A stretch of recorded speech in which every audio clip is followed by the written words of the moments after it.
Remote sensing में जो remote sensing system होता है उसके सवाल जवाब ले रहे हैं, एमसीक्यूज हैं ये। पहला इसमें सवाल है, विच of the following doesn't indicate a stage in remote sensing. तो रिमोट सेंसिंग के कुछ स्टेजेस होते हैं, जैसे अच्छा इसका अगर फौरी तौर पे देखा जाए तो आप नॉन कॉन्टैक्ट इमेजिंग है ये। आप ऑब्जेक्ट के पास मत जाइए और किसी तरीके से इसके बारे में पता कर लीजिए, सेंस कर लीजिए इसको। तो ये सारी चीज़ें हैं, इसमें क्या कौन सा इंडिकेट नहीं करता, ये स्टेज नहीं है रिमोट सेंसिंग की। तो क्या आपको लगता है इसका उत्तर? इसका उत्तर है एब्जॉर्प्शन ऑफ एनर्जी। जैसे मैंने आपको बताया, रिमोट सेंसिंग का मतलब ये होता है कि आपको इंफॉर्मेशन लेनी है, जानकारी लेनी है, बगैर उसके पास जाए हुए, कांटेक्ट नहीं करना है आपको। तो इसमें अलग अलग स्टेप्स होंगे। तो पहली चीज़ ये है कि आपका एक एनर्जी सोर्स होगा। अब मैं आगे एक्टिव पैसिव की बात करूंगा, लेकिन मान लीजिए ये आपका एनर्जी सोर्स है जो अभी हमारा सन है। यहाँ से ट्रांसमिशन हो रहा है, यानी कि एनर्जी जो भी इसके अंदर एनर्जी का फॉर्म अलग अलग हो सकता है, वो आ रही है। यहाँ बेसिकली लाइट एनर्जी आ रही है, थोड़ी हीट भी आती है लेकिन लाइट एनर्जी आ रही है। उसके बाद यहाँ पर इस एनर्जी का इंटरैक्शन हो रहा है किसके साथ? जिसका हमें इमेजिंग करनी है, जिसका हमें सेंसिंग करनी है। उसके बाद क्या हो रहा है? यहाँ से हो रहा है रिफ्लेक्टेंस एनर्जी का, यानी कि एनर्जी जो यहाँ से आई इसके साथ संबंधित हुई, किसी तरीके से उसने अपना फॉर्म चेंज किया, रिफ्लेक्ट हुई, रिफ्रैक्ट हुई, जो भी हुआ वो यहाँ पर पहुँच गई। और फाइनली हमने क्या किया? इसको ट्रांसमिट किया और इसका उपयोग किया। यहाँ पर हम इसका उपयोग कर रहे हैं, तो ये चीज़ हमें यहाँ दिखाई दे रही है। ये स्टेजेस है। तो एब्जॉर्प्शन ऑफ एनर्जी, अगर एक बॉडी है उसने एनर्जी एब्जॉर्ब कर ली तो फिर हमें मिला क्या? कुछ नहीं मिला। वैसे तो हम एमिटेड देखते हैं, लेकिन वो वाली एनर्जी होती है जो ये जज्ब करने के बाद बाहर छोड़ता है। The electromagnetic wave traveling from source to the object is having the same wavelength. इसका मतलब ये है कि अगर यहां पर, मैं आपको पहले समझाता हूं, यहां से एक सोर्स है, ठीक, right, traveling from source to the object is having same wavelength. यहां से सोर्स है, ये आपका मान लीजिए ये ऑब्जेक्ट है हमारे, इनकी हमें इमेजिंग करनी है। क्या यहां से जो लाइट गई, मान लीजिए एक लैम्डा इसका वेवलेंथ था, और यहां पर पहुंची तो भी लैम्डा होगा? ये सवाल है। तो उत्तर है इसका बी, फॉल्स। उसका कारण क्या है? एक छोटा सा एग्जांपल देखिए आप। अगर सन है यहां पर और यह अर्थ है, तो इसके बीच में क्या क्या है? ट्रोपोस्फियर, स्ट्रेटोस्फियर, मेजोस्फियर, थर्मोस्फियर, एक्सोस्फियर, ऐसे करके है। अब यहां पर जब ये आएगी और इतने सारे पार्टिकल्स हैं, इतनी सारे आपके लेयर्स हैं, आयंस हैं, क्या क्या नहीं है, तो क्या आपको लगता है कि लैम्डा जो है वो यही लैम्डा आपको यहां लैम्डा मिल जाएगी? नहीं, चेंज होगी, वो थोड़ी परिवर्तित हो जाएगी, इसलिए फॉल्स कर देंगे इसका। विच of the following indicates the functioning of a sensor. Sensor का सीधा मतलब ये है जो सेंस करेगा। सेंस क्या करेगा? जो लाइट आएगी, एनर्जी आएगी, उसको वो सेंस करेगा। ओके, तो आप अब देखिए, पहले इसका उत्तर क्या है पहले बता देता हूं। Sensitive to wave length.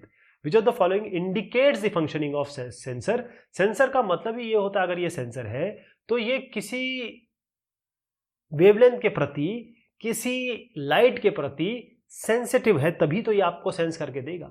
अगर एक सेंसर है जो केवल आईआर के प्रति सेंसिटिव है, ओके, विजिबल लाइट के प्रति नहीं है, तो आपको ये आईआर इमेजिंग करके देगा। जैसे अगर आप देखें, सेंसर के टाइप क्या हो सकते हैं? पैसिव, एक्टिव, इसके बारे में आगे भी बात करेंगे। पैसिव मतलब ये होता है कि भाई लाइट बस आ रही है और ये ले रहा है। एक्टिव मतलब लाइट भेज भी रहा है और मतलब स्वयं सोर्स भी है, स्वयं जो है वो सेंसर भी है। तो पैसिव में स्कैनिंग, नॉन स्कैनिंग, इसमें एक्टिव में भी दो हो सकते हैं, और फिर इतने सारे इसके पार्टीशन हो सकते हैं। लेकिन हमारा मसला ये है, जो हमने यहाँ पर देखा, कि इसका उत्तर है सेंसिटिव टू वेवलेंथ। जिस भी वेवलेंथ, अब वेवलेंथ का मैं आपको जब आगे हम इलेक्ट्रोमैग्नेटिक स्पेक्ट्रम वगैरह के बारे में बात करेंगे, तो एक विजिबल लाइट का एक स्पेक्ट्रम है, उसी के प्रति अगर ये है तो केवल विजिबल लाइट पे कर सकता है, आईआर पे नहीं करेगा ये, तो सेंसिटिव है वेवलेंथ के। Among the following which indicates the correct set of classification of data। अब इसमें देखिएगा सब इन्होंने मिला दिया है। कैसे? Analogue, digital, digital binary, binary analogue, vector raster. तो सबसे पहली चीज़ ये होती है, जो रिमोट सेंसिंग जीआईएस वाले होते हैं वो सीधा वेक्टर रास्टर पे पहुंच जाएंगे। लेकिन यहाँ पर कहा गया है कि जो डेटा आता है, डेटा जो है उसका क्लासिफिकेशन शुरुआत में कैसे किया जाता है, तो उसका उत्तर है एनालॉग और डिजिटल, यानी कि ए इसका उत्तर है। Okay, excuse me. इसमें यह है कि जो डेटा आ रहा है वो कैसे आ रहा है, या तो मैं इसको डायग्राम से समझाता हूं, ज़्यादा बेहतर समझ में आएगा। अब आप देखिए कि हो सकता है कि ये एक कैमरा हो, जो पुराने ज़माने में कैमरे हुआ करते थे, आजकल तो बहुत कम मिलते हैं, लेकिन आज भी अगर आप कई ऐसे कैमरे आपको दिखेंगे जो अच्छी इमेजिंग करते हैं, उसमें आपकी जो इमेजिंग हो रही है वो डिजिटल नहीं हो रही है, वो बाकायदा उन जो हम कहें रील पे होती थी, रील को हम जाके उसको इमेजिंग करवाते थे और हमारी इमेजेस बनती थी या पिक्चर्स बनती थी। यहाँ पर आप देखिए ये स्कैनर है, ये या फिर आपका जो आज का डिजिटल फोटोग्राफी है वो डिजिटल डेटा देता है। यहाँ से आप एडी यानी कि एनालॉग टू डिजिटल कन्वर्जन या डिजिटल टू डिजिटल कन्वर्जन जैसे भी है वो करेंगे, फाइनली आप डिजिटल इमेज पे आज के ज़माने में आ रहे हैं, और फिर आगे आगे जो भी आपको करना है वो आप करते हैं। ये सब के बारे में हम बात करेंगे, लेकिन बेसिक जो इसका सवाल का उत्तर ये होगा कि हम एनालॉग या डिजिटल में इसको डिवाइड कर सकते हैं, क्लासीफाई कर सकते हैं डेटा को। अब आप एक चीज़ और बता दूं, इसमें ये जो आप रास्टर वेक्टर की बात करते हैं ना, वो बाद में चीज़ें आती है, शुरुआत में नहीं आती, तो इसलिए शुरुआत की बात भी यहाँ पर पूछी गई है। Which type of remote sensing usage its own source of electromagnetic energy. कौन सा है रिमोट सेंसिंग, कौन सा ऐसा रिमोट सेंसिंग तरीका है या जो अपनी खुद की इलेक्ट्रोमैग्नेटिक एनर्जी यूज़ करता है, यानी ये जो सोर्स है ये खुद अपना एनर्जी भेजे जिसकी इमेजिंग करनी है ऑब्जेक्ट की, और खुद ये वापस ले ले, अपनी एनर्जी को वापस सेंस करे। तो इसको हम कहते हैं, अभी मैंने आपको बताया था एक्टिव पैसिव की मैं बारे में बात करूंगा, ये होता है एक्टिव।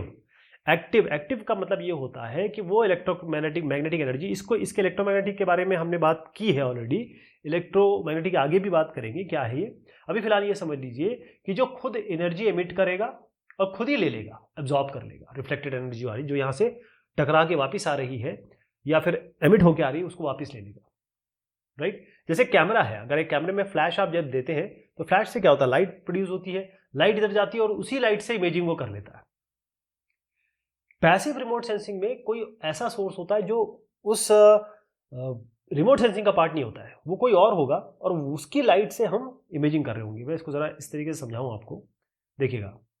ये है पैसिव सेंसर्स, ये है एक्टिव सेंसर्स। एक्टिव सेंसर का मतलब है जैसे लीडार है, ये अपने आप यहाँ पर रेज भेजता है, मतलब वेव भेजता है और वापस इसको लेता है और खुद सेंस करता है।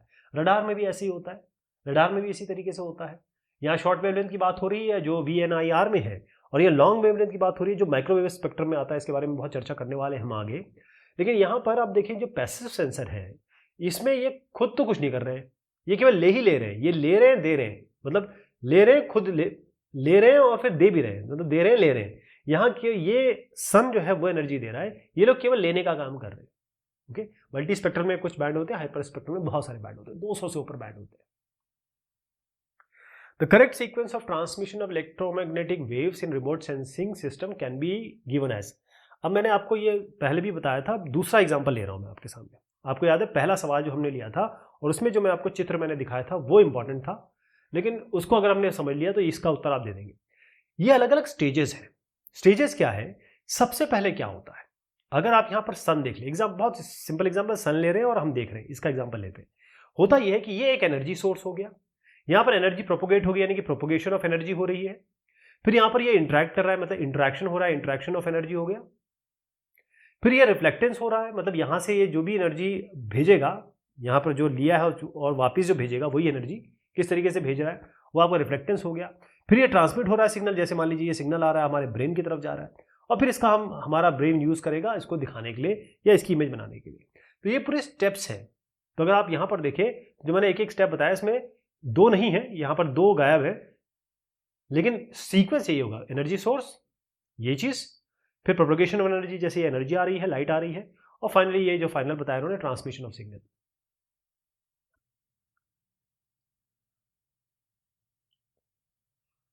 अगला क्वेश्चन है signal can be generated by. अब सिग्नल कैसे जनरेट होगा, सिग्नल मतलब ये होता है कि भाई अगर कोई भी आपका सेंसर है, उसको जब कुछ मिलेगा, कुछ साइन मिलेगा, तभी तो वो उसे बता पाएगा क्या मिला मुझे। तो यहाँ पर इस तरीके से समझाता हूँ आपको।